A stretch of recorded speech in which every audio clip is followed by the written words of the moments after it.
Daddy, why can't we come to your work party? Marcus Wellington froze mid-step in the marble foyer of his hidden estate, his 7-year-old daughter Zara's innocent question hitting him like a physical blow. Behind her, her twin sister Ava clutched a drawing she'd made. A crayon family portrait showing all 4 of them holding hands under a rainbow. You know why, sweetheart, Marcus said, his voice barely above a whisper. He couldn't look at either of his daughters, couldn't face the confusion in their bright brown eyes that mirrored their mother's. From the kitchen doorway, Keisha Wellington watched her husband's shoulders tense. After 12 years of marriage and countless nights of him slipping away to his other life, she'd learned to read every micro-expression of shame that crossed his face. The girls are asking again, she said quietly, stepping into the foyer. They see other kids with their fathers at school events, at soccer games. They're starting to wonder why their daddy is different. Marcus finally looked up, and for a moment, Keisha saw a flicker of the man she'd fallen in love with in college. Before the billions, before the empire, before the fear of what the world would think consumed him entirely. Keisha, we've talked about this. The company is at a critical juncture.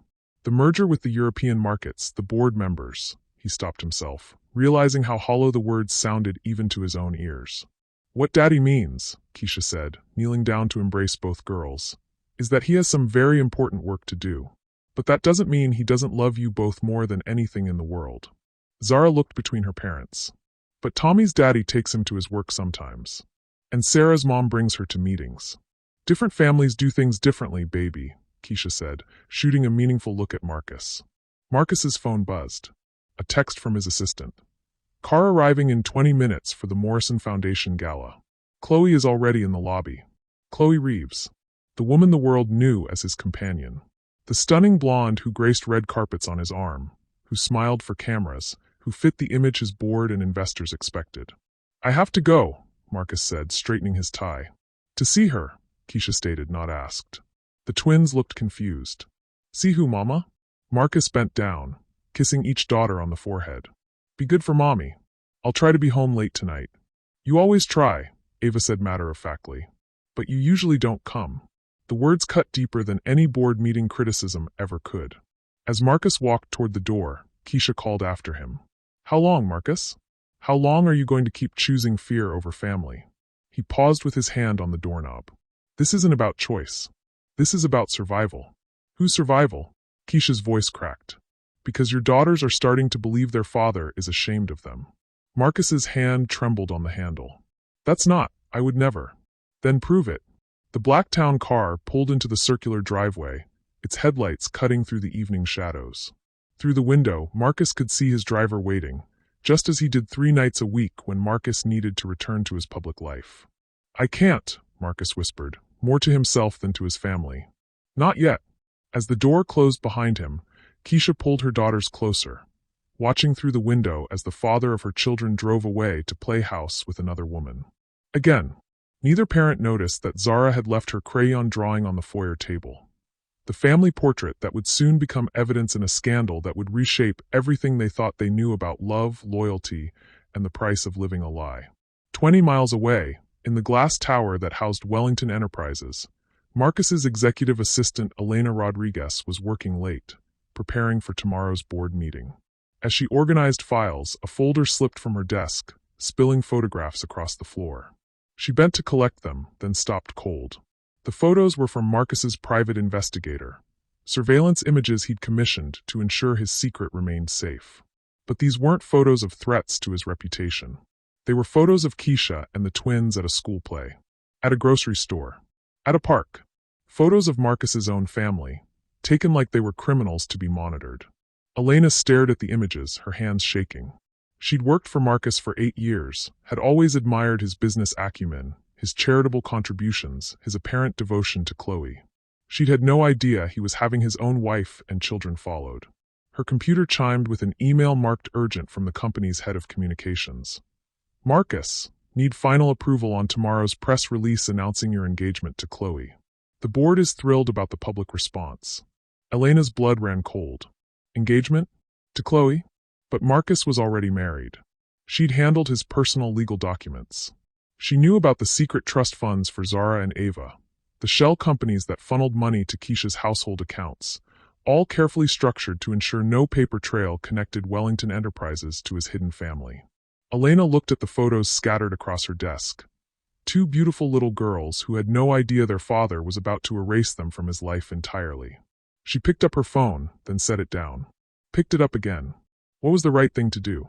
Elena Rodriguez sat in her car outside the Wellington Foundation's annual gala, watching through the floor-to-ceiling windows as Manhattan's elite mingled in designer gowns and tailored tuxedos. She'd attended these events before as Marcus's assistant, but tonight felt different. Tonight, she carried the weight of what she'd discovered. Inside the ballroom, Marcus Wellington commanded attention the way he always did, 6'2", silver threading through his dark hair, the kind of presence that made conversation stop when he entered a room. At his side, Chloe Reeves sparkled in a champagne silk gown, her perfectly styled blonde hair catching the chandelier light as she laughed at something board member Harrison Clark had said. They looked perfect together. That was the point. "Marcus, we need to discuss the Johannesburg expansion," Clark said, pulling Marcus aside. "The South African investors are getting cold feet about American leadership. They want assurance about your stability." Marcus's jaw tightened almost imperceptibly. "My stability? Personal stability. Family man, settled down, the right kind of image for international markets." Clark's meaning was clear without being explicitly stated. The engagement announcement should help significantly. Across the room, Chloe was holding court with the wives of several major investors, effortlessly charming them with stories about her charity work and her simple upbringing in Connecticut. She'd been playing this role for 4 years now, ever since Marcus had approached her with what she thought was a straightforward arrangement. Be his companion at public events, receive financial compensation, and enjoy the lifestyle that came with dating one of America's most eligible bachelors.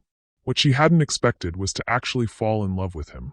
"You're distracted tonight," she murmured when Marcus rejoined her, sliding her arm through his. "Board pressures," Marcus said, the practiced response rolling off his tongue. "Is it the merger? I know how important the European markets are to you." Marcus looked down at her, genuinely beautiful, genuinely caring, and genuinely unaware that their entire relationship was built on a foundation of lies.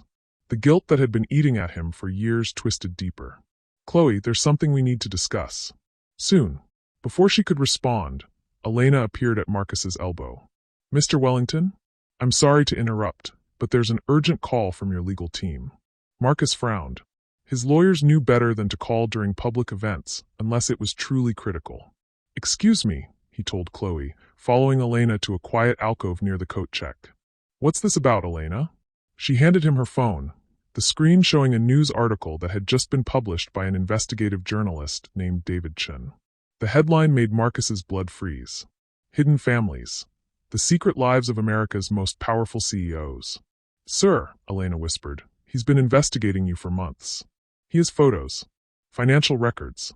He knows about Mrs. Wellington and the girls." Marcus grabbed the phone, scrolling through the article with growing horror. Chin hadn't named him specifically yet. The piece was an exposé about several high-profile executives who maintained secret families. But Marcus recognized enough details to know it was only a matter of time. "How?" Marcus's voice was barely controlled. Elena's loyalty to her boss warred with her conscience. "The private investigator you hired to monitor your family. Chin got to him. Offered him more money than you were paying for silence." Marcus closed his eyes. He'd hired surveillance to protect his secret, and it had become the very thing that would expose it. "There's more, sir." Elena's voice was pained. "Chin contacted me directly. He's giving you 48 hours to comment before he publishes the follow-up piece with names and specifics." 25 miles away, in the modest but comfortable home Marcus maintained for his real family, Keisha was helping the twins with their homework when her phone rang. The caller ID showed a number she didn't recognize. "Mrs. Wellington? This is David Chin from the New York Tribune. I'm working on a story about your husband, and I was hoping you might be willing to comment." Keisha's heart stopped. "I'm sorry, who is this?" "I'm an investigative journalist. I've been researching the practice of powerful executives maintaining secret families, and your husband's name has come up in my investigation." The twins looked up from their math worksheets, sensing their mother's distress. "I think you have the wrong number," Keisha said carefully. "Mrs. Wellington, I have photos of you and your daughters. I have financial records showing how your husband funnels money to your household through shell companies. I know about the surveillance he's had conducted on your family. Keisha's legs gave out, and she sank into a kitchen chair. Surveillance? You didn't know? He's been having you and your children followed for over 2 years. Professional security teams, detailed reports on your daily activities, your children's school schedules. The room seemed to spin. That's not. Marcus wouldn't. I have the invoices, Mrs. Wellington. I have the photos the surveillance teams took. Your husband has been treating his own family like a security threat. Keisha looked at her daughters, bent over their homework, trusting and innocent. What do you want from me? I want to tell your story. The real story. About what it's like to be the family that's hidden away. About what this does to children who don't understand why their father can't acknowledge them publicly. I need to think. Mrs. Wellington, tomorrow night your husband is planning to announce his engagement to Chloe Reeves at the Morrison Foundation Gala. I thought you should know before it hits the news.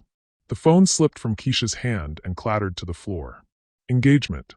After 12 years of marriage, after promising her that someday things would be different, after watching their daughters grow up believing their father was ashamed of them, he was going to marry someone else. Mama? Zara looked up from her homework. Are you okay? Keisha stared at her daughter, beautiful, brilliant, kind, and thought about Marcus kissing Chloe Reeves for cameras while these two precious girls believed they weren't good enough for their father's public love. Something inside her crystallized into steel. I'm fine, baby. Mama just needs to make a phone call. As the twins returned to their homework, Keisha picked up her phone and dialed the number David Chen had called from. Mr. Chen? This is Keisha Wellington. I'd like to tell you my story. Back at the gala, Marcus stood in the alcove, his world crumbling around him while 70 feet away, Chloe charmed investors and board members continued their discussions about his stability. Sir? Elena watched her boss with growing concern. What do you want me to do? Marcus looked through the doorway at Chloe, radiant and trusting, then thought of Keisha and the twins in their hidden home, and finally at the news article that would destroy everything he'd built. I need to get ahead of this, he said finally. Schedule an emergency board meeting for tomorrow morning. And Elena? Not a word of this to anyone. Not yet. But as Marcus walked back toward the woman who thought she was about to become his fiancée, Elena made a decision that would change everything. She sent a text message to an unlisted number. He knows about the article. Meeting called for tomorrow morning. Thought you should have a heads up. The response came back immediately. Thank you. The girls deserve better. Elena had been in touch with Keisha Wellington for 3 months, ever since she'd first discovered the truth about Marcus's double life. What had started as professional loyalty to her boss had evolved into something deeper, a friendship with a woman who'd been made invisible for too long. Tonight, that friendship was about to cost Elena her job. But as she watched Marcus slip his arm around Chloe's waist while his real wife prepared to finally tell her truth to the world, Elena knew she'd made the right choice. The first betrayal wasn't Marcus hiding his family. It was the moment his own assistant decided his family deserved better than his secrets. The next morning arrived with deceptive calm. Marcus sat in his glass-walled office on the 42nd floor of Wellington Tower, watching the sun rise over a city that had no idea his carefully constructed world was about to implode. His emergency board meeting was scheduled for 10 a.m. David Chen's 48-hour deadline ticked down like a time bomb. His phone buzzed. A text from Chloe. Excited about tonight's announcement. I love you. Marcus stared at the message until the words blurred. Tonight, he was supposed to propose to Chloe at the Morrison Foundation dinner. A public declaration that would cement his image as the stable family man investors demanded, while his actual family remained hidden in the shadows. Elena knocked and entered without waiting for permission, a habit that had developed over their 8 years of working together. Today, though, she seemed different, more distant. The board members are assembling in conference room A, she said, her voice professionally neutral. Mr. Clark, Mr. Davidson, Mrs. Yong, and Mrs. Thornfield are all present. Mr. Morrison is connecting via video from London. Elena. Marcus studied his assistant's face. You seem tense. For just a moment, Elena's mask slipped. It's been a difficult morning, sir. What she didn't tell him was that she'd spent the night helping Keisha prepare for what was coming. What she didn't tell him was that David Chen's article was going live in 2 hours, not tomorrow. What she didn't tell him was that Keisha Wellington was currently sitting in Chen's office, giving a recorded interview that would change everything. The Wellington Enterprises board meeting will now come to order, Harrison Clark announced as Marcus entered the conference room. The 5 board members looked grim, their usual pre-meeting small talk notably absent. "Before we begin," Marcus said, taking his seat at the head of the table, "I want to address some rumors that may be circulating." "Marcus," interrupted Patricia Yong, the board's longest-serving member, "we need to discuss your personal situation immediately." Marcus felt ice form in his stomach. "My personal situation? We've received some troubling information," Clark said, sliding a tablet across the table. "Information that could severely impact the company's reputation and our pending international deals." On the screen was David Chen's article, but not the preliminary version Elena had shown him last night. This was the full exposé, complete with photographs, financial records, and quotes from what appeared to be an extensive interview. The headline read, "Wellington Enterprises CEO maintains secret black family while planning public engagement to white woman." Marcus's vision tunneled. There, in full color, were photos of Keisha and the twins. Photos of him entering and leaving their home. Photos of Chloe on his arm at various events. Bank records showing the complex financial structures he'd created to support his hidden family while maintaining plausible deniability. And quotes. Dear God, the quotes. "He told our daughters they couldn't come to his work events because it might confuse people." Read a quote attributed to Keisha Wellington. "I watched my children develop anxiety about their own father. They thought they weren't good enough, that something was wrong with them. What kind of man does that to his own family? He had us followed by private investigators like we were criminals. My 7-year-old daughters were being surveilled by men with cameras. The man I married became someone I didn't recognize, someone who was more afraid of what strangers might think than of breaking his children's hearts." The room was silent except for the hum of the air conditioning and the distant sounds of Manhattan traffic 42 floors below. "Marcus," Mrs. Thornfield said quietly, "is this true?" Marcus's mouth opened, but no words came. How could he explain 12 years of choices that had seemed logical at the time, but looked monstrous in black and white? "The article went live 20 minutes ago," Clark said, his voice heavy with disappointment. "Our phones are already ringing. The South African investors have pulled out of the Johannesburg deal. The European merger is now in jeopardy. And that's just the beginning." Marcus's phone exploded with notifications. Texts, emails, missed calls. His entire world was imploding in real time. A text from his publicist. Emergency. Need statement immediately. Media frenzy beginning. A text from his lawyer. Don't say anything to anyone until we talk. And then a text that made his blood run cold. Marcus, I just saw the article. We need to talk. Now. Chloe. Gentlemen, ladies, Marcus said, his voice barely steady. I need to handle this situation immediately. Marcus, Patricia Yang's voice was steel. Understand that this board has a fiduciary responsibility to protect this company and its shareholders. If this scandal damages our stock price or threatens our business relationships, we will have no choice but to consider your removal as CEO. The words hit like physical blows. Marcus had built Wellington Enterprises from a small consulting firm into a multinational corporation. The company was his life, his identity, his legacy. I understand, he said. Do you? Clark leaned forward. Because right now it looks like you've been lying to us for over a decade. We pride ourselves on ethical leadership, Marcus. We've publicly championed diversity and inclusion while our CEO was apparently hiding his own black family out of shame. Marcus stood on unsteady legs. I need to go. As he walked toward the door, Patricia Yong called after him. Marcus, fix this. Today, or we'll be having a very different conversation tomorrow. The elevator ride to the lobby felt like falling through space. Marcus's phone buzzed constantly, reporters requesting statements, business associates asking for clarification, friends expressing shock and confusion. But the text that shattered him completely came from an unknown number. Daddy? Kids at school are showing us pictures on their phones. Why didn't you tell us about Miss Chloe? Are you going to marry her instead of Mama? Zara. Marcus's knees buckled. He leaned against the elevator wall, reading the message again and again. His 7-year-old daughter had learned about his engagement plans from schoolmates who'd seen the news article. The elevator doors opened to reveal a lobby swarming with reporters and cameras.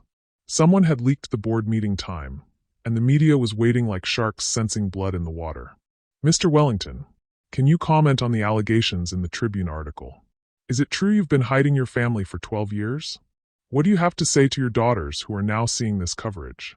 Marcus pushed through the crowd, his security team materializing to create a corridor to his car. But as he reached the vehicle, one reporter's question stopped him cold. "Mr. Wellington, your wife's interview with David Chun is streaming live right now. She's asking for full custody of your daughters and half of your assets in what she's calling the most necessary divorce in America. Do you have any response?" Live interview. Right now. Marcus's phone buzzed with a link from Elena. "Thought you should see this." He clicked the link and found himself watching Keisha, beautiful, dignified, heartbroken Keisha, sitting across from David Chun in what appeared to be a television studio. "The hardest part," Keisha was saying, "wasn't the secrecy. It was watching my daughters internalize the message that they weren't good enough for their father's public love. When a 7-year-old asks you why daddy doesn't want people to know about her, how do you answer that without destroying her sense of self-worth?" The interviewer leaned forward. "What was the final straw for you, Mrs. Wellington?" Keisha's voice was steady, but tears tracked down her cheeks. "Learning that he was planning to propose to another woman while still married to me. Learning that he'd been having us followed like criminals. But mostly, it was realizing that my daughters were going to grow up believing that love was conditional on how you looked, on whether you were convenient for someone's image." She looked directly into the camera. "Marcus, if you're watching this, our daughters deserve better. They deserve a father who's proud of them, not ashamed. And I deserve a life where I don't have to hide who I am to make someone else comfortable." Marcus's hands shook as he held the phone. Around him, reporters pressed closer, cameras flashed, questions flew like arrows. But all he could see was his wife, his strong, beautiful, brilliant wife, finally telling the truth he'd been too cowardly to tell himself. His phone rang. Chloe's name appeared on the screen.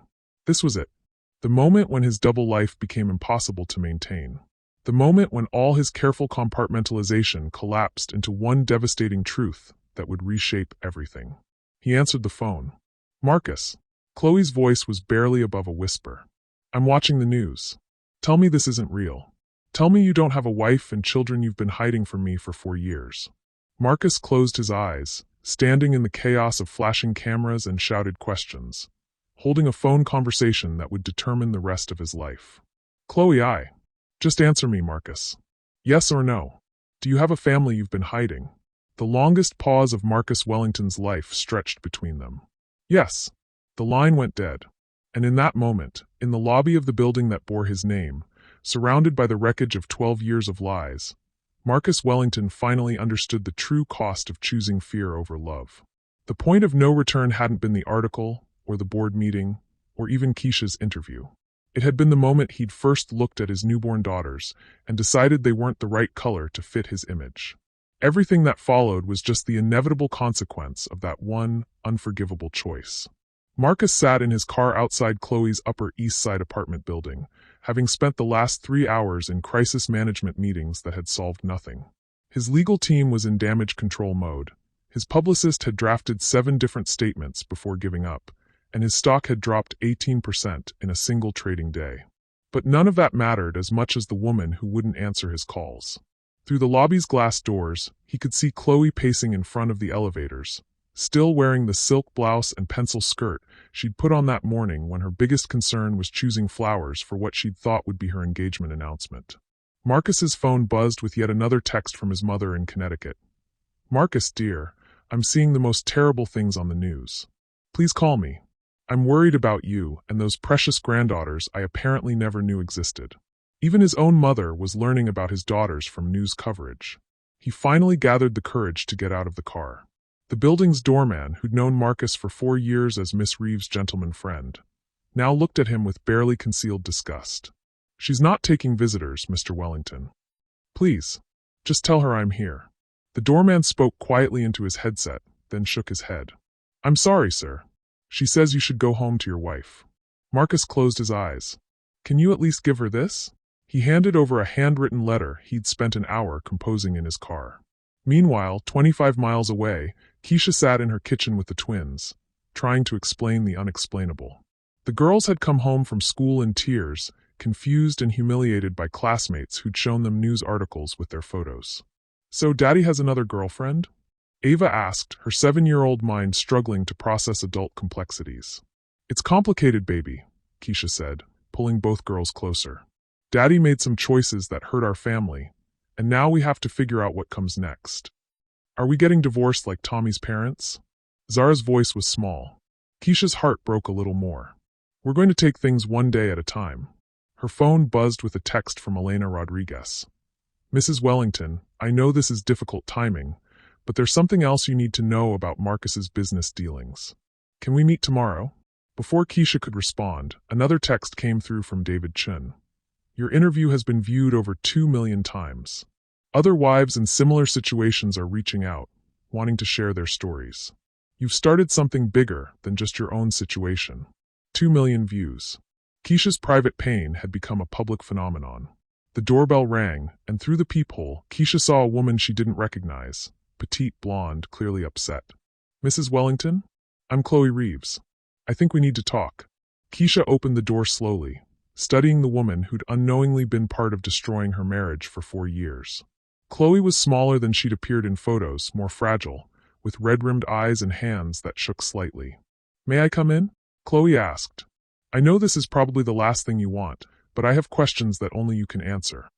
Against her better judgment, Keisha stepped aside. Girls, go play in your room for a little while. The twins scampered off, but not before staring curiously at the woman who looked like the princesses in their storybooks. They're beautiful, Chloe said softly, watching them go. They look like you. Thank you.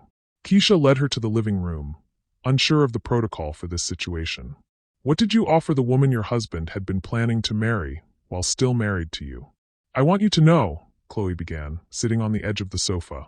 I had no idea about any of it. If I had known he was married, had children. She trailed off. I would never have been part of this. Keisha studied her carefully. The pain in Chloe's eyes seemed genuine. What do you want from me? I want to understand. For years, Mrs. Wellington. For years I thought I was in love with a man who doesn't exist. Chloe's voice cracked. He told me he'd never been married.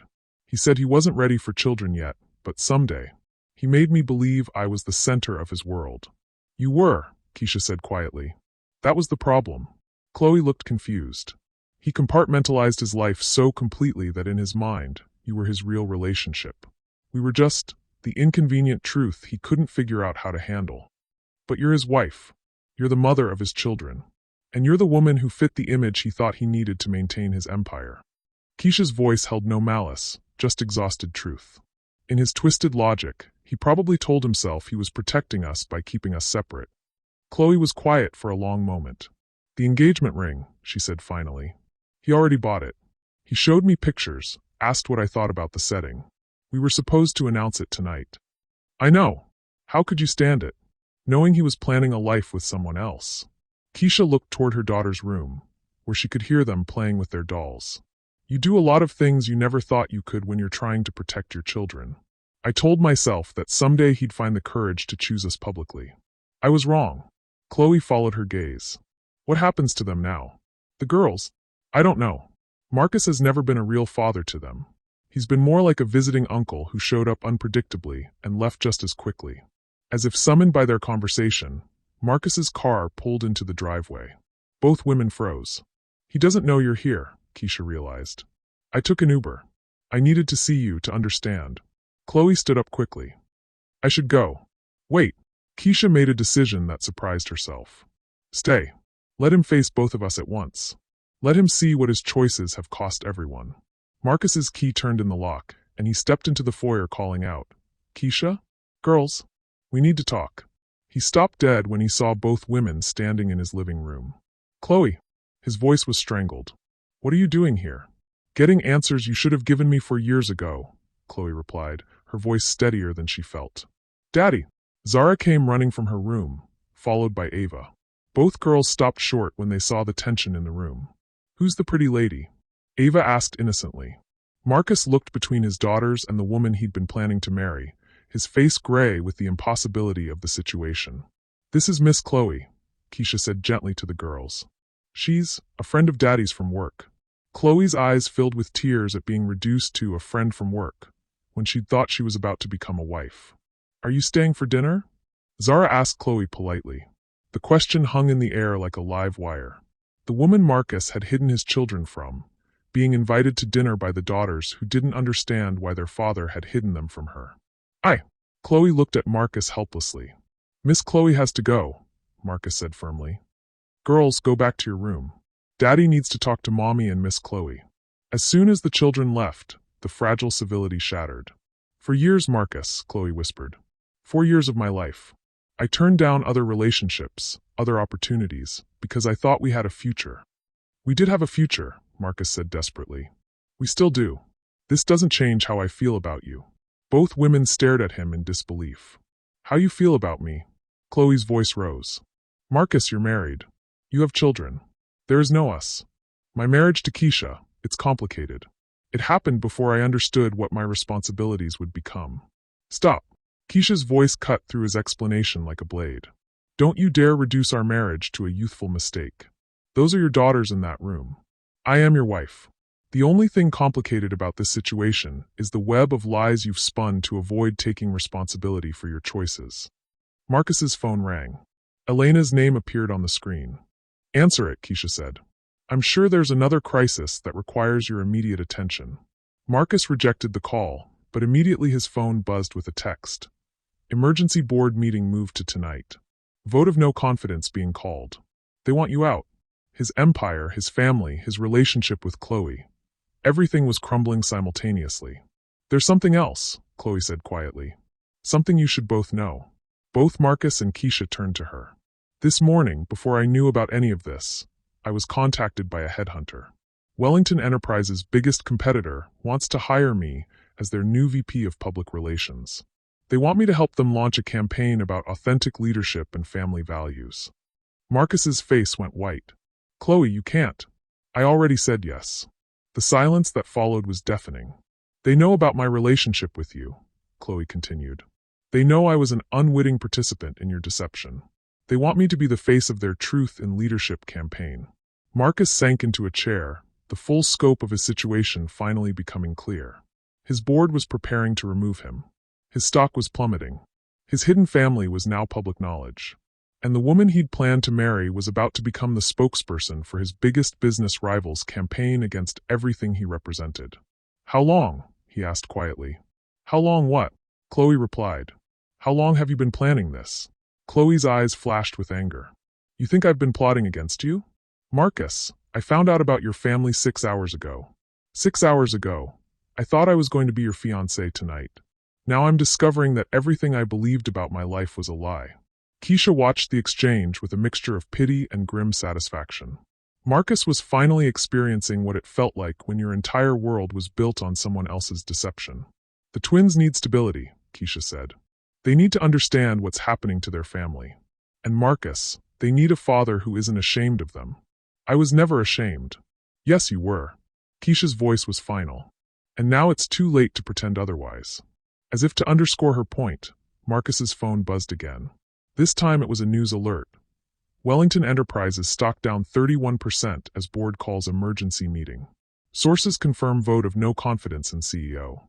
Everything Marcus had built, everything he'd thought he was protecting by keeping his family secret, was disappearing anyway.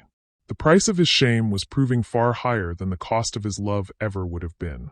The emergency board meeting convened at 8 p.m. in the same conference room where Marcus's world had begun to crumble 12 hours earlier.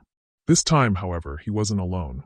Keisha sat beside him, having insisted on attending after learning the full scope of what was at stake.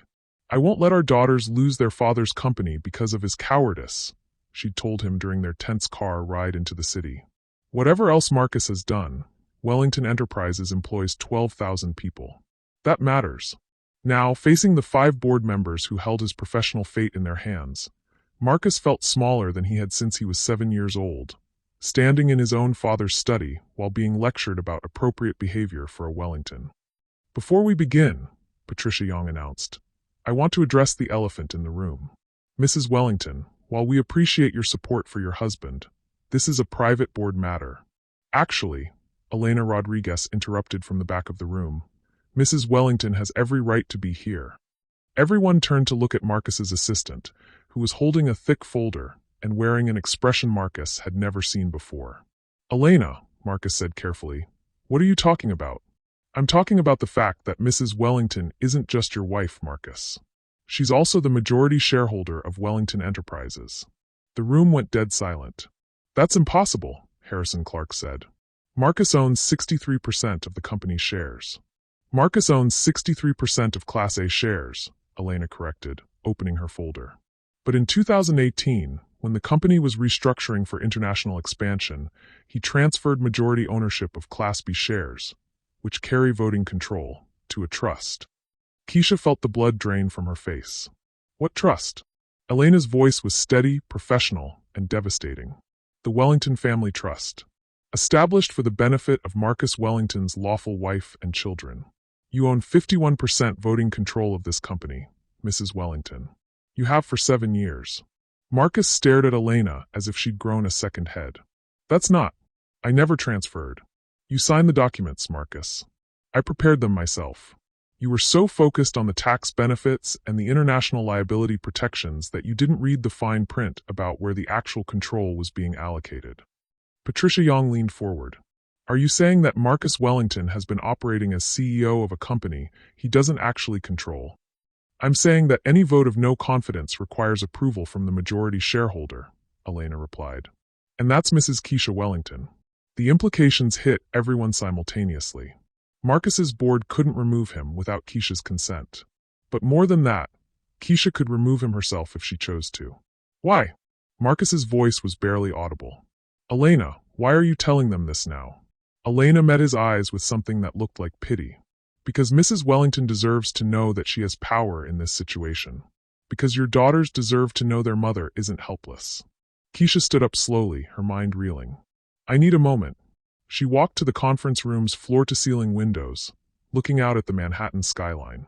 42 floors below, the city continued its relentless pace, unaware that in this room, the balance of power in a multi-billion-dollar empire had just shifted entirely. Mrs. Wellington, Harrison Clark said carefully, if what Elena says is true, then legally you could. I could fire my husband, Keisha finished quietly. I could dissolve this board. I could restructure this entire company. She turned back to face the room. Is that what you're telling me? In theory, yes, Patricia Young confirmed. Marcus felt as if the floor had disappeared beneath him. For 12 years, he'd hidden his family to protect his business empire. Now he was discovering that his family had owned that empire all along. There's more, Elena said, and somehow her voice carried even more weight than before. Marcus closed his eyes. He couldn't imagine what else could possibly. The surveillance you had conducted on your family? It wasn't just monitoring, Marcus. Your private investigator was also tasked with gathering evidence that could be used to challenge Mrs. Wellington's fitness as a mother if she ever tried to leave you. Keisha's sharp intake of breath was audible across the room. You had me investigated as a, what? An unfit mother? Keisha's voice was dangerously quiet. I never, Marcus began. Elena pulled out another set of documents. Psychological evaluations based on telephoto surveillance.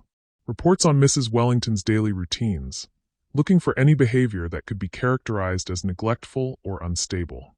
Analysis of the twins' behavior at school, searching for signs of maternal inadequacy. The room was so quiet they could hear the elevator machinery working in the building's shaft. You had our daughters psychologically evaluated without my knowledge? Keisha's voice was rising. You had strangers watching them, analyzing them, looking for ways to prove I was a bad mother? It was just a precaution. A precaution against what, Marcus? Against me finally standing up for myself? Against me deciding that my children deserved better than a father who was ashamed of them? Harrison Clark cleared his throat uncomfortably. Perhaps we should adjourn and allow you to. No, Keisha said firmly. We're going to finish this. Right here, right now. She turned to Elena. What else? What other secrets has my husband been keeping from me? Elena hesitated, looking genuinely pained. Mrs. Wellington, I'm not sure you want to hear this in front of. Tell me. Elena took a breath. The house you live in? It's not in your name. It's owned by a shell company that Marcus controls. The cars, the bank accounts that pay for your household expenses, even the trust funds for your daughter's education. All of it can be revoked by Marcus at any time. Keisha sank back into her chair.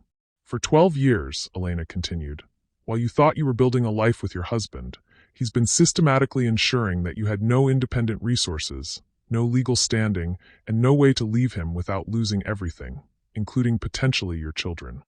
Marcus looked around the room at the faces staring at him, board members who'd known him for decades, looking at him as if he were a stranger. It wasn't. I didn't intend. He started. What did you intend, Marcus? Patricia Young asked. Because from where I'm sitting, it looks like you've been running an elaborate con game for over a decade. On your family, on this board, on your shareholders, on the public. Marcus's phone buzzed. A news alert. Breaking. Wellington Enterprises CEO's wife revealed as majority shareholder. Stock rebounds on news of family stability. The market was reacting in real time to the revelation that Marcus's hidden family actually controlled his company.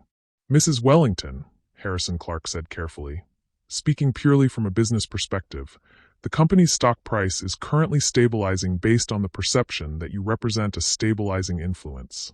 The international investors who pulled out this morning are expressing renewed interest. You're telling me, Keisha said slowly, that Marcus hiding us was bad for business, but revealing us is good for business? That appears to be the case, yes. Keisha laughed, but there was no humor in it. So my husband destroyed our family to protect a business that would have been stronger if he'd never hidden us in the first place. The devastating irony hung in the air like smoke. Marcus's second phone, the one he used for emergencies, rang. The caller ID showed David Chen from the Tribune. Mr. Wellington, Chen's voice was audible to the room through the speaker. I'm calling to inform you that I have additional information about your business practices that will be published in tomorrow's edition. Would you care to comment? Marcus looked at Elena, who avoided his eyes. What additional information? Marcus asked. Information about how Wellington Enterprises has been using its charitable foundation to funnel money to political candidates who support legislation limiting women's rights and voting access in communities of color. Seems ironic, given that your company is apparently controlled by a black woman. The phone slipped from Marcus's hand. Elena spoke into the silence. I gave him those documents too, Marcus. Because the public deserves to know that while you were hiding your black family, your company was actively funding politicians who work against black communities. The final piece of Marcus's carefully constructed world crumbled to dust. Mrs. Wellington, Patricia Young said gently, you have a decision to make. You can remove your husband as CEO and take control of this company yourself. You can dissolve this board and start fresh. You have the power to do whatever you think is right. Keisha looked at her husband. The man she'd loved since college, the father of her children, the person who'd spent 12 years systematically controlling and monitoring her while pretending it was protection. I need to think, she said finally. I need to talk to my daughters. She stood to leave, then turned back to Marcus. You know what the cruelest part is? I would have supported you through anything. Business failures, public scandals, financial ruin. I would have stood by you. The only thing I couldn't survive was being treated like I was something to be ashamed of. As Keisha walked toward the door, Elena called after her. Mrs. Wellington, there's a car waiting downstairs to take you home. And Mrs. Wellington, your daughters are going to be proud of you. After she left, the board members sat in stunned silence. Marcus, Harrison Clark said finally, I've known you for 15 years. I thought I understood your character. But this is sociopathic behavior. Marcus stared at the empty chair where his wife had been sitting. I was trying to protect everyone, he said weakly. No, Patricia Young replied. You were trying to control everyone. There's a difference. As the board members filed out, leaving Marcus alone in the conference room that had witnessed the destruction of everything he'd thought he understood about his life, Elena approached him one final time. Why? Marcus asked her. After 8 years, why did you betray me? Elena looked at him with something approaching pity. Marcus, I didn't betray you. You betrayed yourself 12 years ago when you decided your family wasn't good enough for your image. Everything that happened today was just the consequence of that choice finally catching up with you. She placed her resignation letter on the table in front of him. I'll be starting as Mrs. Wellington's executive assistant on Monday. She's going to need help learning how to run the company her husband never told her she owned. As Elena left, Marcus Wellington sat alone in his glass tower, surrounded by the ruins of his empire, finally understanding that the very family he'd hidden to protect his power had been the source of that power all along. The cruelest irony wasn't just that his scheme had been unnecessary. It was that it had been self-defeating from the very beginning. 3 days after the board meeting, Keisha sat in the kitchen of the house she'd just learned she didn't actually own, watching her daughters pick at their breakfast while reporters camped outside their front gate. The twins had stopped asking to go to school after the second day of classmates shoving cameras in their faces, asking them questions about their secret family status. Mama, Zara said quietly, are we famous now? Something like that, baby. I don't like being famous, Ava whispered. The kids at school keep asking if Daddy really doesn't love us. Keisha's heart shattered a little more. Daddy loves you very much. He just made some bad choices about how to show it. What she didn't tell them was that Marcus hadn't been home in 3 days. What she didn't tell them was that he was currently staying in a corporate apartment, apparently having what his lawyer diplomatically called a breakdown. What she didn't tell them was that she was seriously considering taking control of his company and removing him from their lives entirely. Her phone rang. David Chun from the Tribune. Mrs. Wellington, I wanted to give you a heads up before today's story goes live. Keisha's stomach dropped. What now? We've uncovered evidence that your husband has been using company funds to pay for the surveillance on your family. It's technically embezzlement, using shareholder money for personal security services without board approval. Keisha closed her eyes. How much money? Over the past 2 years? Nearly $400,000. The twins looked up at their mother's sharp intake of breath. There's more, Chin continued. The private investigator he hired? The man has a history of working with divorce attorneys to help wealthy men build cases against their wives. He specializes in what he calls preemptive custody preparation. Meaning your husband wasn't just having you watched for security. He was building a legal case to take your children away from you if you ever tried to leave him. Keisha's hands began to shake. You have proof of this? Invoices, emails, recorded phone calls. Mrs. Wellington, your husband has been planning to destroy you for years, just in case you ever became inconvenient. After hanging up, Keisha sat staring at her daughters, beautiful, innocent, unaware that their father had been systematically preparing to tear them away from their mother. Mama, Zara approached carefully. You look scared. I'm not scared, baby. Mama's just thinking. But she was scared, terrified, because she was beginning to understand that Marcus's betrayal went deeper than shame or image management. This was control. This was a man who'd spent 12 years systematically isolating and monitoring his family while building legal weapons to use against them. Her phone buzzed with a text from Elena. Emergency. Marcus filed papers this morning claiming mental incompetence due to postpartum depression. He's trying to get control of the company back by having you declared unfit to make business decisions. Keisha's vision went white around the edges. Marcus was claiming she was mentally incompetent. After hiding her and their children for 12 years, after having them surveilled like criminals, after embezzling company funds to build a case against her, he was now claiming she was the unstable one. Girls, Keisha said, her voice carefully controlled, go pack a bag. We're going to stay with Grandma Sarah for a few days. Are we in trouble? Ava asked. No, sweetheart. But Mama needs to handle some grown-up business, and I want you somewhere safe while I do it. 20 minutes later, as Keisha loaded her daughters into her car, her phone rang again. This time it was Marcus. Keisha, we need to talk. Talk. Keisha's voice was ice. You want to talk? After filing papers claiming I'm mentally incompetent? After having me investigated for 2 years to build a custody case? After embezzling company money to pay for surveillance on your own children? You don't understand the pressure I've been under. Get away from my car, Marcus. Keisha looked up to see her husband standing in their driveway, looking haggard and desperate. He'd lost weight, his usually perfect appearance disheveled. Daddy! The twins scrambled out of the car to hug him. Hey, girls, Marcus said, kneeling down to embrace them. For a moment his mask slipped, and Keisha saw genuine love and pain in his eyes. Daddy, why are there so many people with cameras outside our house? Zara asked. It's complicated, sweetheart. Are you coming with us to Grandma's? Ava asked hopefully. Marcus looked at Keisha over their daughters' heads. I don't think so, baby. Why not? The question hung in the air like a bomb waiting to explode. Because, Keisha said carefully, Daddy and Mama need to figure some things out first. Are you getting divorced? Zara asked with the devastating directness that only children possess. Marcus and Keisha looked at each other, 12 years of marriage reduced to this moment in their driveway, with reporters photographing them through the fence and their daughters asking questions neither parent was prepared to answer. We don't know yet, Keisha said honestly. But you'll still be our daddy, right? Ava asked Marcus. Marcus's eyes filled with tears. Always, baby. No matter what happens between Mama and me, I will always be your daddy. As Keisha loaded the girls back into the car, Marcus grabbed her arm gently. Keisha, please. 5 minutes. Just you and me. Against her better judgment, she nodded to her daughters. Put your headphones on and watch your tablets for a few minutes." Once the girls were distracted, Marcus's composure completely crumbled. "I know how this looks. I know you think I'm a monster. But everything I did because I was terrified of losing you." "Losing me?" Keisha's voice was incredulous. "Marcus, you've been systematically preparing to destroy me for years." "No, you don't understand. The surveillance, the legal preparations, it wasn't to hurt you. It was to protect myself from the board, from investors who might use our family against me. By building a case to take our children away from me?"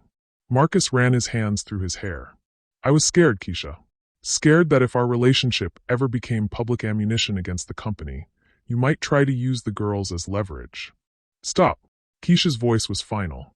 "Just stop. You're describing me like I'm some kind of enemy instead of the woman who's loved you for 15 years. I know that now. I see how wrong I was. But Keisha, the mental competence filing, that wasn't my idea. My lawyers filed it without my consent. They're trying to protect the company's assets. From me, your wife, the mother of your children." Marcus was quiet. "Here's what's going to happen," Keisha said. "I'm taking our daughters somewhere safe. You're going to withdraw that mental competence filing. And then we're going to figure out how to untangle this mess you've created. And if I don't," Keisha looked at him with something that might have been pity, "then I'll use the power you apparently gave me 7 years ago. I'll remove you from the company you built. I'll take full custody of our daughters. And I'll make sure the world knows exactly what kind of man you really are." Marcus stared at her. "You would destroy everything?" "Marcus, you already destroyed everything. I'm just deciding whether to rebuild it without you." As Keisha drove away with their daughters, Marcus stood alone in the driveway of the house he'd purchased but put in a shell company's name, watching his family disappear while reporters photographed his breakdown from behind the fence. His phone buzzed with a call from his lawyer. "Marcus, we have a problem. Chloe Reeves just gave an interview to 60 Minutes. It airs tonight." "What did she say?" "Everything. About the engagement ring you bought her. About the future you promised. About the children you told her you wanted to have together." "But Marcus, that's not the worst part." Marcus closed his eyes. "What's the worst part?" "She kept recordings. Every conversation you had about hiding your family, about maintaining your image, about why acknowledging your daughters would hurt the company. She has you on tape saying things like black families don't test well with international investors, and the girls will understand when they're older why this was necessary." Marcus felt his knees give out. He'd said those things. In private moments with Chloe, when he'd thought he was being strategically honest about the realities of his situation. "How much of it does she have?" "Hours, Marcus. She has hours of recordings." As Marcus sank onto his front steps, surrounded by the ruins of his carefully constructed life, he finally understood the full scope of what he'd lost. His wife owned his company and was preparing to take his children. His former mistress was about to expose him as a man who'd openly admitted to being ashamed of his own daughters. His board was in chaos, his stock was in free fall, and his legal team was fighting him on multiple fronts. But worse than any of that was the look in Zara and Ava's eyes when they'd asked if he'd still be their daddy. The fear that he might not be. The fear that he'd destroyed their faith in him so completely that they'd eventually stop wanting him to be. For 12 years, Marcus Wellington had been afraid of losing his empire. Now he was discovering that in trying to protect it, he'd lost everything that actually mattered. And the cruelest part was that there was no one left to blame but himself. The man who'd spent years preparing for every possible business crisis had never prepared for the moment when his own family would become his greatest enemy. Not because they wanted to hurt him, but because he'd hurt them so completely that they had no choice but to protect themselves from him. Marcus sat in his corporate apartment at 2 a.m., watching Chloe's 60 Minutes interview for the third time. On the screen, she looked composed and dignified as she played audio recordings that destroyed him with his own words. "Marcus told me that acknowledging his black family would complicate the international expansion," Chloe said to the interviewer.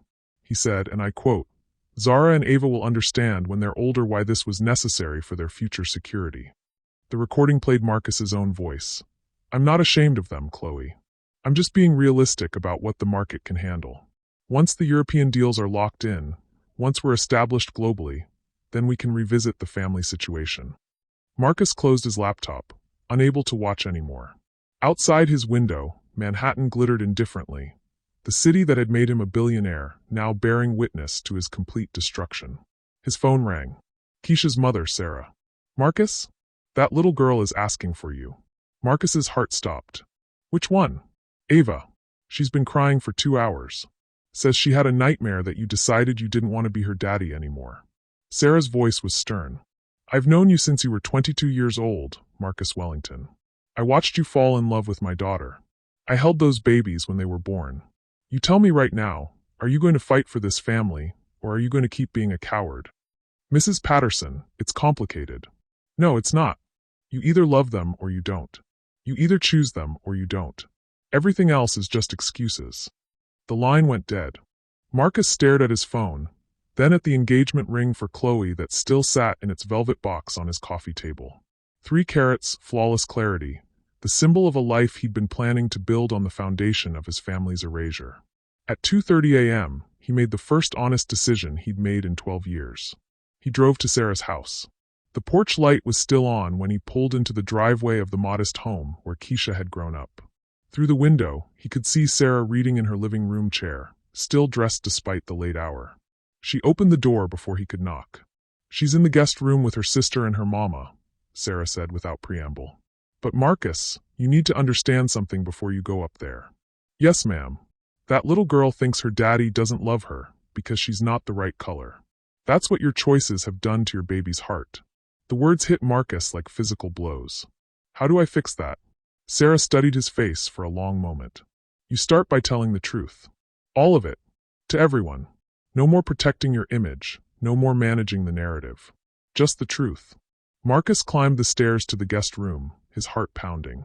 The door was cracked open, and he could see Keisha lying between their sleeping daughters, all 3 of them in the same bed like they were sheltering from a storm. He knocked softly.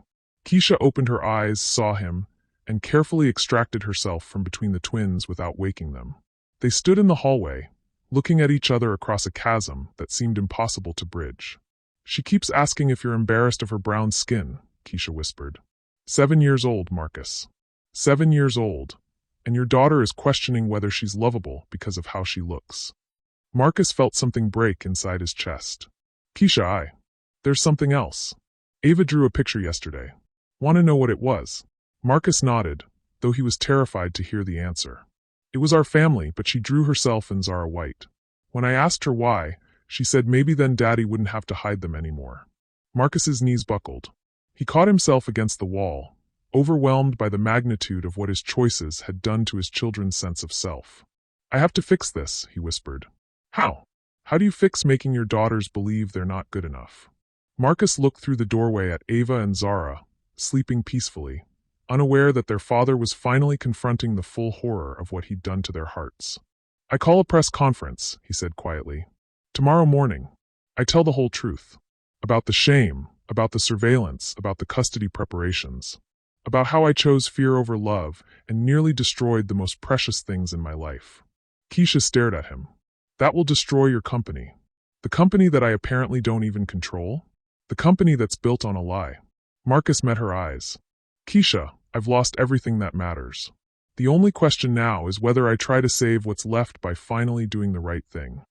And Chloe, the board, the stockholders, they can all go to hell.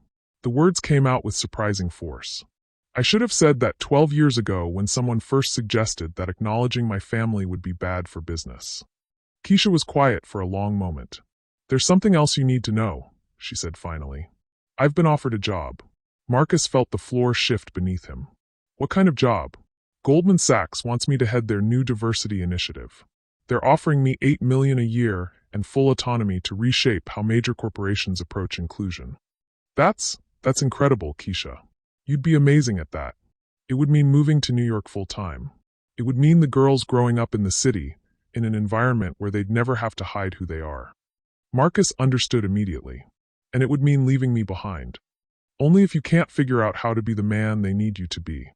They stood in the hallway of her mother's house, surrounded by family photos showing Keisha's journey from a brilliant college student to a hidden wife to a woman finally stepping into her own power.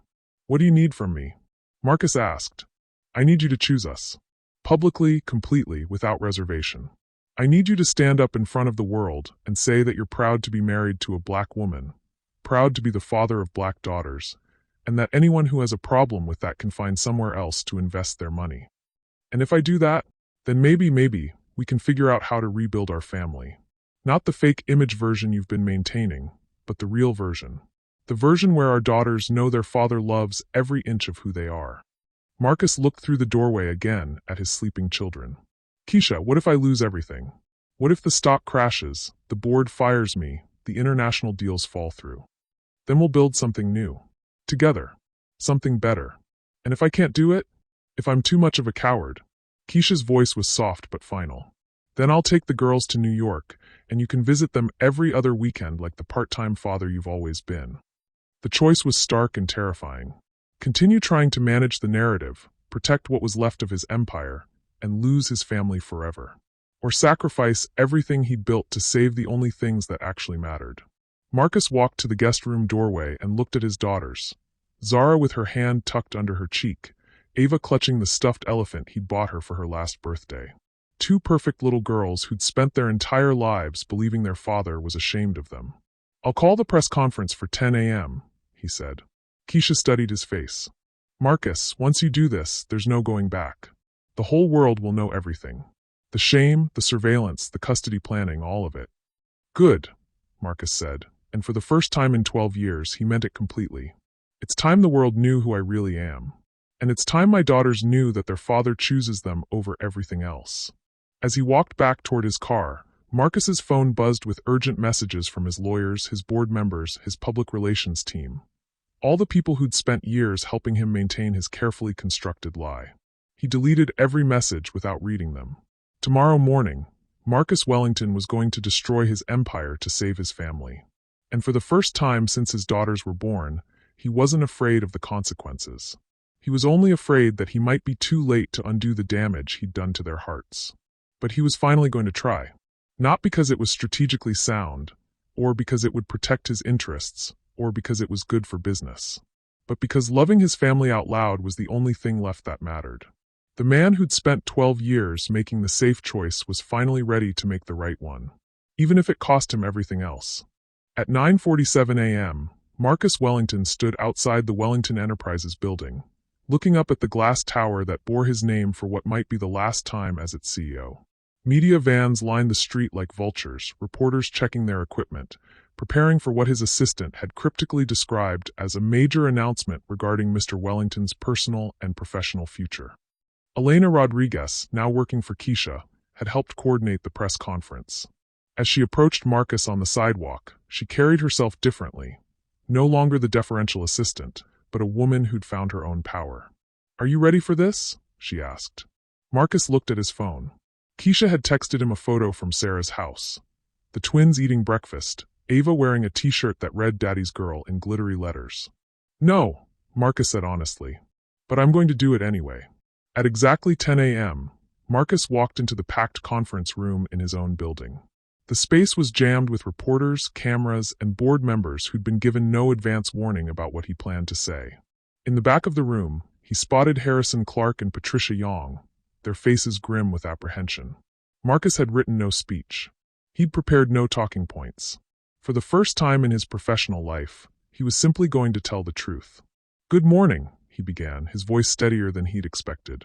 "My name is Marcus Wellington, and I've been lying to you for 12 years. The room went dead silent. 12 years ago, I made a choice that has defined every aspect of my life since. When my twin daughters were born, I looked at them, two beautiful, perfect little girls, and I decided they weren't the right color to fit the image I thought I needed to maintain as CEO of this company." Cameras flashed. Reporters scribbled notes. In the back of the room, Patricia Yong closed her eyes. "For 12 years, I hid my wife and daughters from the world. I told myself it was about business strategy, about international markets, about protecting the company's interests. But that was a lie. The truth is simpler and more shameful than that." Marcus paused, thinking of Ava drawing herself white, of Zara asking why she couldn't come to his work parties. "The truth is that I was ashamed. Not of my wife's intelligence or her character or her love. Keisha Wellington is the strongest, most brilliant woman I've ever known. Not of my daughter's behavior, or their personalities, or their hearts. Zara and Ava are kind, curious, beautiful children who deserve the world. I was ashamed of their skin color. I was ashamed that acknowledging them publicly might make some investors, some board members, some business partners uncomfortable. The room was so quiet that Marcus could hear the air conditioning system cycling on. So I created a double life. I maintained a public relationship with a woman named Chloe Reeves, who believed she was my girlfriend for 4 years. I even planned to marry her, while still married to Keisha. I had my own family surveilled by private investigators. I embezzled company funds to pay for this surveillance. I worked with lawyers to build a custody case against my wife, just in case she ever became inconvenient to my image.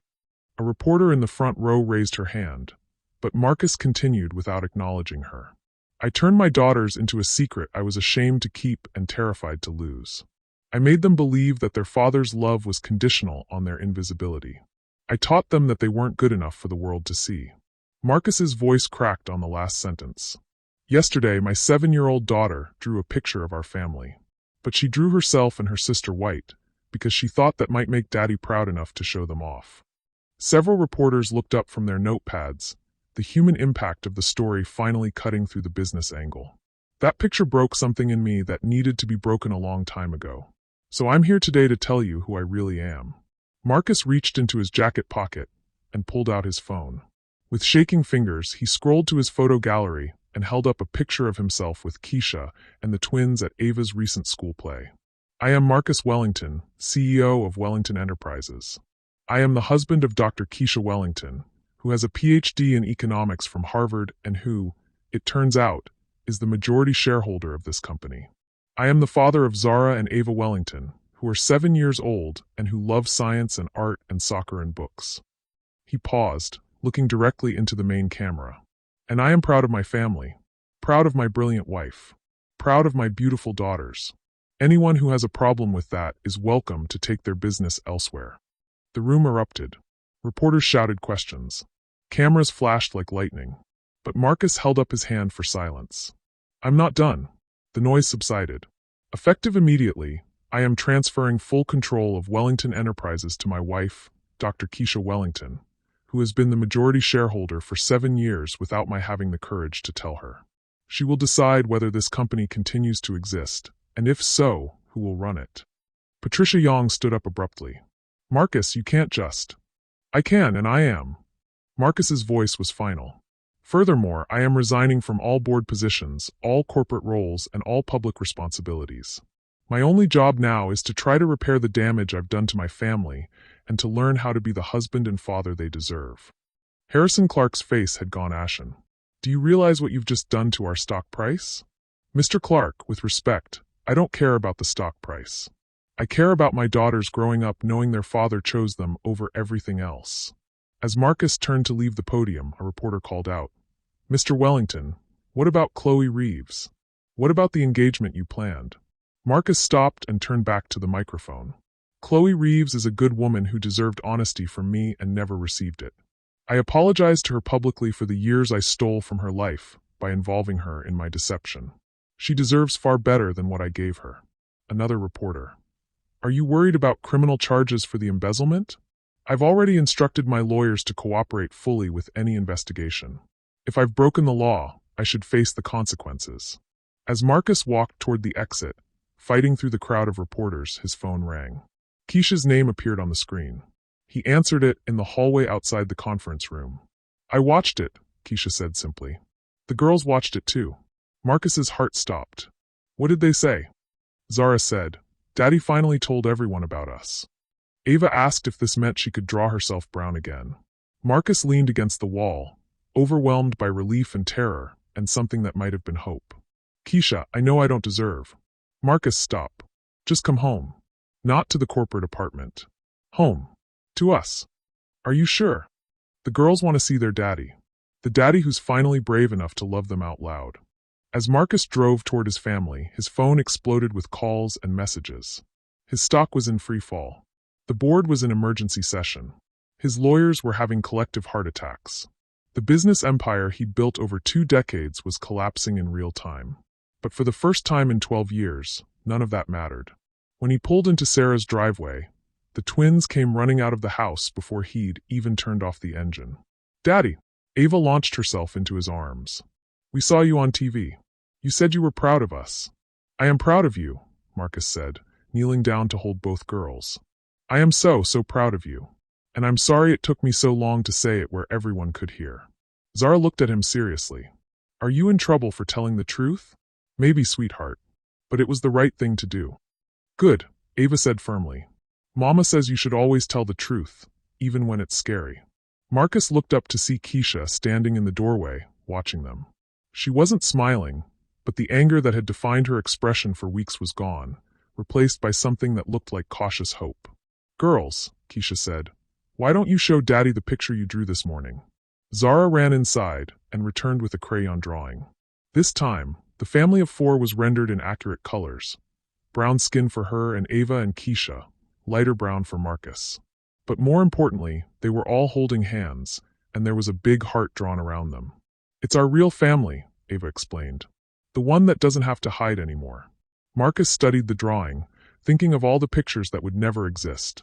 School plays he'd missed, soccer games he'd avoided, family moments he'd sacrificed for the sake of an image that had never mattered as much as he'd thought.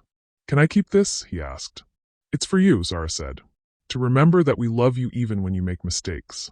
As the twins ran back inside to tell their grandmother that Daddy was home, Marcus and Keisha stood alone in the driveway. So what happens now? Marcus asked. Now we figure out how to rebuild, Keisha said. Not the life you've been maintaining, but the life we should have been living all along. And the company? The company that I apparently own? Keisha smiled for the first time in weeks. I think I'll keep it, but I'm going to run it very differently than you did. Marcus's phone buzzed with yet another urgent call from his legal team. He declined the call and turned off his phone entirely. Marcus, Keisha said quietly, this isn't going to be easy. The trust is broken. The girls have been hurt. There's going to be legal consequences, financial consequences, consequences we can't even imagine yet. I know, but if you're really ready to choose us, all of us, completely, publicly, forever, then we can try. Marcus looked at the house where his daughters were playing, finally free to be themselves without shame or secrecy. I choose you, he said. I choose all of you. I should have made that choice 12 years ago, but I'm making it now. As they walked toward the house together, Marcus Wellington, former billionaire CEO, current unemployed father, finally understood the difference between having everything and having what mattered. He'd spent 12 years afraid of losing his empire. Today, he'd given it all away to save his family. And for the first time since his daughters were born, he felt like he was exactly where he belonged. 6 months later. Daddy, can you help me with my science project? Zara called from the kitchen table. Her homework spread across the surface like a small tornado of creativity and chaos. Marcus looked up from the laptop where he'd been answering emails. Not from corporate executives or international investors, but from the small nonprofit he'd started to help other families navigate public scandals and media scrutiny. The work paid a fraction of what he'd earned as CEO, but it fed his soul in ways that quarterly reports never had. What's the project about? He asked, settling into the chair beside his daughter. We have to write about someone who showed courage, Zara said. I picked Mama. Marcus's heart squeezed. That's a great choice. What are you going to write about? About how she was brave enough to tell the truth even when it was scary. And how she took over your company and made it better. Through the kitchen window, Marcus could see Keisha in the backyard, teaching Ava how to plant tomatoes in the garden they'd started together. 6 months ago, his daughters had been hidden away in this house like shameful secrets. Now, this modest home in Queens, the one Keisha had purchased with her own money after learning the previous house wasn't in her name, buzzed with the kind of authentic family life Marcus had never thought to value. You know what else took courage? Marcus said to Zara. Forgiving someone who hurt you, even when they didn't deserve it. Zara looked at him seriously. Are you talking about us forgiving you? Yes. That wasn't courage, Daddy. That was love. Mama explained it to us. Sometimes people make really bad choices because they're scared, but that doesn't mean they're bad people. The wisdom of a 7-year-old, delivered with the matter-of-fact simplicity that children possessed, hit Marcus harder than any boardroom criticism ever had. You're pretty smart, you know that? I get it from Mama, Zara said, then grinned. And maybe a little bit from you. Outside, Ava shrieked with delight as she successfully transplanted a tomato seedling. Keisha laughed, really laughed, the way she used to in college before Marcus had spent 12 years teaching her to hide parts of herself. The past 6 months hadn't been easy. Marcus had faced criminal charges for the embezzlement, ultimately pleading guilty and paying substantial fines. The custody evaluation he'd commissioned came back to haunt him when Keisha's lawyers used it as evidence of his controlling behavior. His stock portfolio had evaporated, his corporate network had abandoned him, and his name had become synonymous with corporate shame and family betrayal. But he'd also watched his daughters blossom in ways that broke his heart with joy. Ava had started taking art classes, her confidence growing every time she proudly displayed a new painting on the refrigerator. Zara had joined the school's science club and talked endlessly about becoming an astronaut. Both girls now spoke openly about their family, introducing Keisha as our mama who runs a big company and Marcus as our daddy who helps families in trouble. The therapy sessions, family counseling that Keisha had insisted on, had been brutal and healing in equal measure. Marcus had learned to sit with his daughter's pain, to hear how his choices had affected their sense of self-worth, to apologize without making excuses. The twins had learned to express their feelings about having a father who'd been ashamed of them, and slowly, carefully, they'd begun to trust his love again. "Daddy," Zara said, interrupting his thoughts, "are you sad that you're not rich anymore?" Marcus considered the question seriously. Their current life bore no resemblance to the luxury he'd once taken for granted. Instead of a mansion, they lived in a 4-bedroom house with a mortgage. Instead of private schools, the twins attended the local public elementary school. Instead of designer clothes and expensive restaurants, they shopped at Target and had pizza nights. "No, sweetheart. I'm not sad about that." "Good, because Mama says money can't buy the important stuff anyway." The front door opened, and Keisha entered with Ava, both of them covered in garden soil and grinning. "How are my science students doing?" Keisha asked, washing her hands at the kitchen sink. "Zara's writing about your courage," Marcus reported. "And I'm writing about how Daddy learned to be brave too," Ava announced, producing her own homework from her backpack. Keisha and Marcus exchanged a look over their daughters' heads. The kind of wordless communication that had taken months to rebuild, but was finally flowing naturally again. "Speaking of courage," Keisha said, "I have some news." She sat down at the table, her expression mixing excitement with nervousness. The board voted today. Wellington Enterprises is officially changing its name to Patterson Wellington Inclusive Holdings. We're restructuring as a B corporation focused on ethical business practices and family-friendly policies. Marcus felt a surge of pride. In 6 months, Keisha had transformed his rigid, image-obsessed company into something that reflected her values. Authentic, inclusive, built around the radical idea that employees' humanity mattered more than shareholders' profits. "There's more," Keisha continued. "We've been approached by 3 other companies whose CEOs want to go through what we're calling transparency transitions. They want to publicly acknowledge families or aspects of their lives they've been hiding for business reasons." "You're going to help other people do what we did?" Ava asked. "What Daddy did," Keisha corrected gently. "The hard part isn't having secrets. The hard part is finding the courage to tell the truth." Marcus's phone buzzed with a text from Elena, who now served as Keisha's chief of staff. 60 Minutes wants to do a follow-up piece. The Wellington family, 6 months after the truth. Interested? Marcus showed the message to Keisha, who raised an eyebrow. "What do you think?" she asked. 6 months ago, the thought of media attention would have terrified Marcus. Now, he found himself considering how their story might help other families trapped in similar situations. "I think," Marcus said slowly, "that if it helps one other father choose his children over his fear, it's worth it." "Can we be on TV again?" Zara asked excitedly. "Only if you want to," Keisha said. "And only if we're honest about how hard this has been, not just how it turned out." As evening fell, Marcus found himself in the twins' room for their nightly routine. A ritual he'd missed countless times during his years of double life, but now prioritized above everything else. "Daddy," Ava said as he tucked her in, "do you think other kids have daddies who are ashamed of them?" The question pierced Marcus's heart. "Some might, sweetheart. That's why it's important that we talk about our story. So other kids know it's not their fault, and so other daddies know they can choose to be brave. And so other mamas know they can be brave too," Zara added. "Like our mama was."